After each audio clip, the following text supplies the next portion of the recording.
Halo teman pemilih, jumpa lagi bersama saya dalam acara Kopi Pejambon.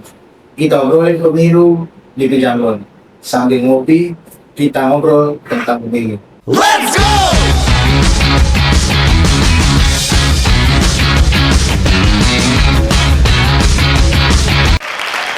Pada kesempatan kali ini, kita akan membahas tentang hukum dan pengawasan yang ada di lingkungan KPU Jakarta Pusat. Bersama saya saat ini telah hadir, saya undang Ketua Divisi Hukum dan Pengawasan KPU Kota Jakarta Pusat, Bang Roy Sophia Patra Sinaga. Halo Bang Roy, gimana? Halo, siap.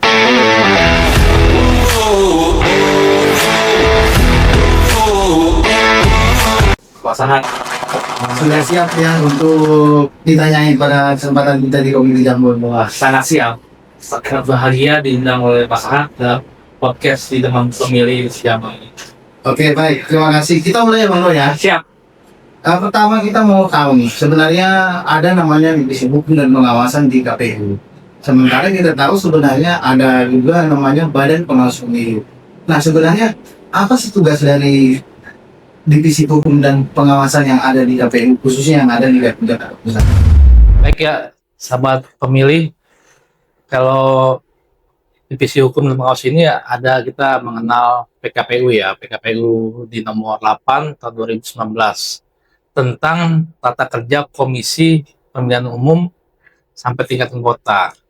Di dalam PKPU tersebut di pasal 35, Divisi Hukum dan Pengawasan mempunyai tugas yaitu untuk mengkoordinasikan, menyelenggarakan, mengendalikan, memantau, dan mensupervisi dan evaluasi terkait kebijakan.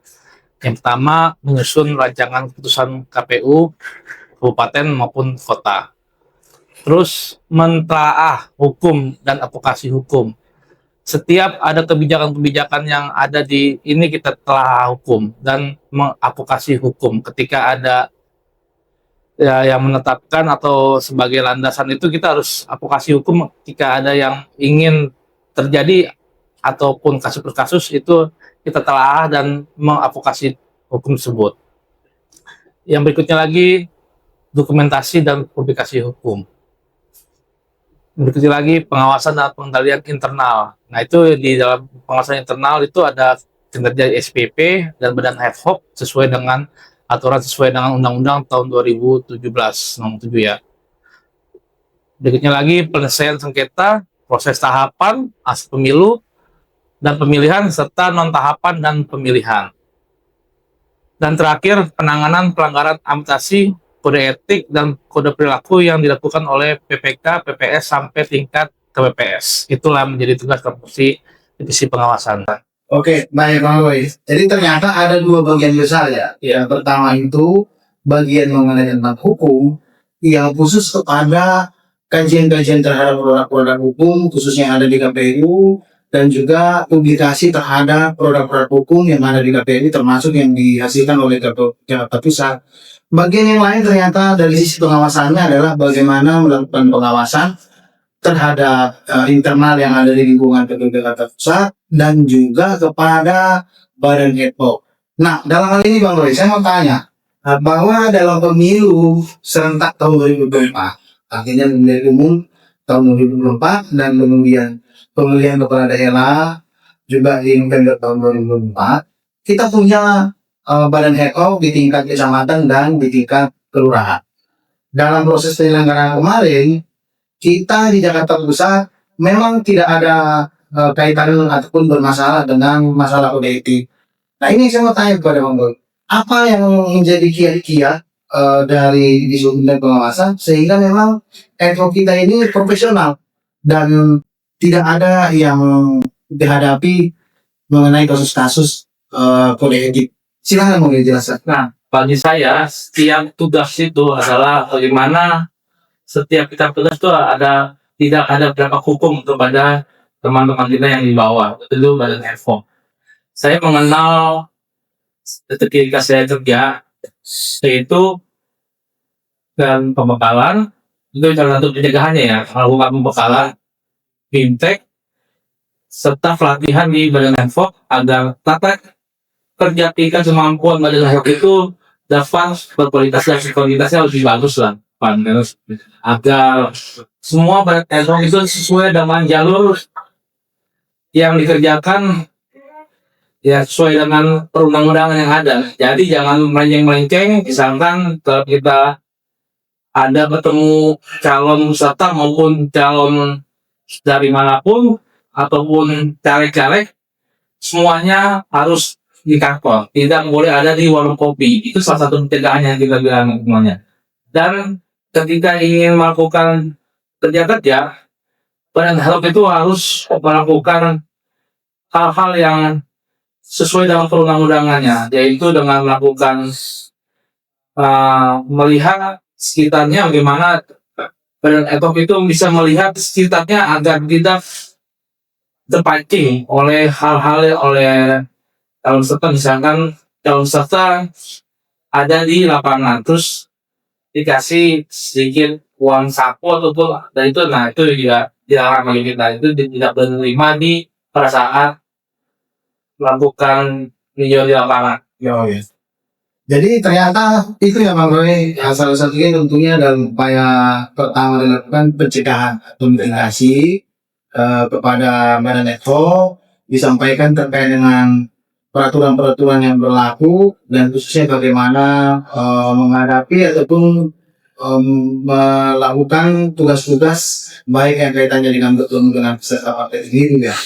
Nah itu menarik Bang Roy, ternyata memang dengan pencegahan yang dilakukan oleh Divisi Hukum dan Pengawasan Jaga Data Pusat pada ad hoc kita itu tidak ada mengalami ataupun berhubungan dengan pelanggaran kode etik.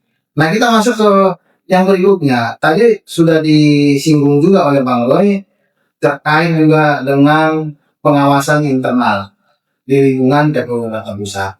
Memang ini sudah menjadi sebuah keharusan bagi seluruh lembaga negara, instansi pemerintahan, karena berdasarkan undang-undang di Undang-Undang 1 tahun 2004 yang memang mewajibkan adanya namanya sistem pengendalian internal. Nah, itu seperti apa Bang Roy penerapan SPIP di lingkungan kita di KPU Jakarta Pusat? Baik, sahabat pemilih, kita harus mengenal dulu ya, apa itu SPIP ya, sahabat pemilih semuanya. SPP adalah sebuah sistem yang dibangun sebagai alat kontrol, alat pengendali di semua lembaga pemerintahan maupun di non-pemerintahan. Di KPU, SPP juga berfungsi sebagai alat kontrol memastikan apa saja seluruh kinerja sesuai dengan aturan, efisiensi, ya, efektif, kemudian patuh pada aturan dan undang-undang yang berlaku. Nah, di SPP itu hari ini ada sistem satgas ya, satgas SPP itu terdiri dari pengarah, penanggung jawab, ketua, anggota, sekretaris, dan operator. Nah inilah SPP ini sebagai pengendalian, meningkatkan mutu agar kualitas pelayanan meningkatkan untuk meningkatkan SDM ya, serta memperbaiki skema laporan keuangan yang mana sesuai yang dimulai dengan dari SPP. Nah di SPP juga ada kita mengenal terkait zona integritas, yaitu mendorong ya di tiap-tiap kantor itu terpampang zona integritas, itu yang untuk biar memiliki KPU itu zona bebas dari korupsi gitu. Ya. Nah tujuan dari SPP itu adalah yaitu saya tadi yang tekan lagi, meningkatkan kapasitas sumber daya manusia di lingkungan penyelenggara pemilu agar memahami serta mengimplementasikan SPIP tersebut. Sebagai polisi kinerja, memberikan pelatihan kepada penyelenggara sampai staf-staf di KPU Jakarta Pusat. Gitu ya. Oh gitu ya. Nah sekarang setelah itu memang ada kewajiban dan menerapkan SPIP di lingkungan KPU Jakarta Pusat, dalam implementasinya atau dalam pelaksanaannya itu ada nggak ditemui kendala atau permasalahan? Seperti apa kira-kira dalam pelaksanaannya? Apakah lancar, mudah, ataupun memang ada kendala? Sampai saat ini kami telah bertugas ya, selama ini tidak ada kendala. Kita mengetahui ya para ya sekretariatan itu sudah mengetahui atau telah bekerja selama beberapa tahun sebelumnya, mereka sudah lebih menguasai SPP tersebut. Oke. Nah, sebenarnya tadi banyak hal ya ternyata baik dalam sisi bagian hukumnya dan juga ada di pada bagian pengawasan. Tadi juga disebutkan ada juga selain melakukan kajian peraturan-peraturan KPU, dan ada juga ternyata ya untuk kewajiban juga untuk mempublikasikan. Ada melalui yang namanya JDIH. Nah, kalau JDIH yang ada kita di Jakarta Pusat seperti apa sekarang? JDIH Jakarta Pusat ya, kita bisa melihat ya masih terus aktif ketika ada ini terus on Ketika ada kegiatan atau ketika ada produk hukum, produk hukum langsung di di akun JDIH sampai Jakarta Pusat. Ya demikian maksudnya teman pemilih, kalau misalnya ingin menemukan atau mencari produk hukum yang ada baik di lingkungan KPU Jakarta Pusat, bisa langsung mengunjungi website KPU Jakarta Pusat, khususnya ada di situ untuk JDIH, sehingga nanti mudah untuk mendapatkan produk hukum baru atau keputusan yang dikeluarkan oleh KPU Jakarta Pusat. Nah, demikian Bang Boy, sekarang kita masuk kepada masa ya, ketika sudah selesai tahapan penyelenggaraan pemilu kemarin 2024. Sekarang ini kan kita masuk kepada non tahapan. Ya. Nah, di dalam masa non tahapan ini apa saja yang mau dilakukan oleh Divisi Hukum dan Pengawasan? Bisa dijelaskan dulu, Bang Boy? Nah, baik sahabat pemilih, untuk divisi hukum selama non tahapan ini, kita terus menggali atau mentelaah produk-produk hukum yang dikeluarkan oleh KPU Pusat dan terus berhubungan baik dengan antar lembaga, misalnya dengan stakeholder yang ada, bagaimana cara kita komunikasikan ke depan dengan stakeholder maupun yang berpangku tentang kepemiluan, misalnya dengan Sudin Pendidikan, bagaimana kita bisa menggandeng adik-adik siswa agar mengenal apa sih demokrasi, apa sih pemilu, apa sih produk-produk hukumnya, dan apa sih tindak pidananya ketika adik-adik pemilu ke depan. Tindak pemilunya itu ada loh, tindak pidana pemilunya, misalnya memberikan uang ataupun memberitakan hoak, ya itu aja sebagai edukasinya gitu. Iya ya, beberapa kegiatan tetap akan dilaksanakan, khususnya juga mengkaji peraturan-peraturan yang baru dikeluarkan misalnya dari KPU RI ataupun mungkin dari tingkat provinsi yang tentunya juga harus kita terapkan di wilayah kita di lingkungan KPU Jakarta Pusat. Nah, ini kita udah mau tiba ke bagian yang terakhir nih Bang Roy. Jadi karena ini sudah sesi yang terakhir, saya berikan kesempatan kepada Bang Roy untuk menyampaikan kesan ataupun pesan mungkin kepada teman pemilih yang menonton acara kita. Apa nih kira-kira pesan yang dilakukan, yang diberikan dari Divisi Hukum dan Pengawasan? Baik, sahabat pemilih, kita sebagai warga negara baik, kita harus menjaga Indonesia ini ke depan tetap ada. Jadi, sahabat pemilih, ketika besok ada pemilu maupun pemilihan, ingat, jam 13.00 adalah sudah final kompetisi, jadi semuanya sahabat pemilih sudah clear, tutup, jangan ada saling baper-baperan, saling ejek-ejekan. Disitulah titik terakhir kita untuk adanya demokrasi. Jadi kita harus menjaga NKRI ini, harus menjaga merah putih, harus menjaga persaudaraan, harus menjaga sesama kita, harus bisa menghargai, meskipun ya harus menghargai siapapun pemenangnya, kita harus hargai. Itulah sebagian dari pemilu ataupun demokrasi yang ada di Indonesia. Bagus sekali tadi pesan-pesannya ya. Pada prinsipnya pemilu kita jalankan untuk tujuannya tetap adalah untuk kesatuan ataupun negara kita NKRI, Negara Kesatuan Republik Indonesia. Itu maksudnya tadi Bang Roy ya. Jadi tidak perlu terlalu baper, tidak perlu terlalu gontok-gontokan. Kita laksanakan pesta demokrasi dan kita hargai apapun hasilnya dan tetap berpegang teguh pada negara kesatuan Republik Indonesia. Oke, baik, terima kasih teman pemilih.